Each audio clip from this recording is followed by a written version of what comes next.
Doctor Bidhanchandra রায়ের নামেই তৈরি হয়েছিল শিলিগুড়ির বিধান মার্কেট। তিনি ছিলেন এই মার্কেটের প্রতিষ্ঠাতা।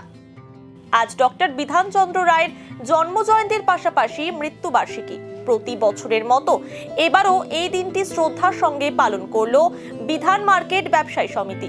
অন্যদিকে শিলিগুড়ি পুর নিগমের পক্ষ থেকেও বিধানচন্দ্র রায়ের মূর্তিতে মাল্যদান করেন ডেপুটি মেয়র রঞ্জন সরকার সহ অন্যান্য মেয়র পরিষদ ও কাউন্সিলররা। এছাড়াও মাল্যদান করে শ্রদ্ধা জানান শিলিগুড়ির বিধায়ক শঙ্কর ঘোষ। এদিন বিধান মার্কেট সমিতির পক্ষ থেকে একটি চক্ষু পরীক্ষা শিবিরের আয়োজন করা হয়। অনেকে শিবিরে চক্ষু পরীক্ষা করান। এছাড়াও রাঙাপানি ট্রেন দুর্ঘটনায় যে সকল যুবকেরা উদ্ধারে কাজ করেছিলেন তাদের পাশাপাশি চিকিৎসকদের সংবর্ধনা দেওয়া হয়। আমার নাম বাপি শাহ, আমি শিলিগুড়ি বিধান মার্কেট ব্যবসায়ী সমিতির সম্পাদক।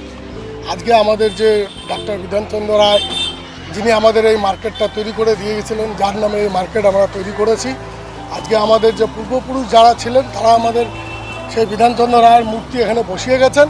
তাই আজকে আমরা প্রত্যেক বছর এই দিনটা আমাদের স্মরণীয় থাকে, যে আমাদের এই দিনটা আমাদের ডক্টর বিধানচন্দ্র রায় যে আমাদের মার্কেটকে তৈরি করে দিয়ে গেছেন তাকে মাল্যদান করা হয় এবং তার প্রতিতে আমরা আই ক্যাম্প একটা করি এবং আমাদের বিকালে সব ডাক্তার ডে আছে আজকে, তাই ডাক্তারদেরকেও সম্বর্ধনা দেওয়া হবে।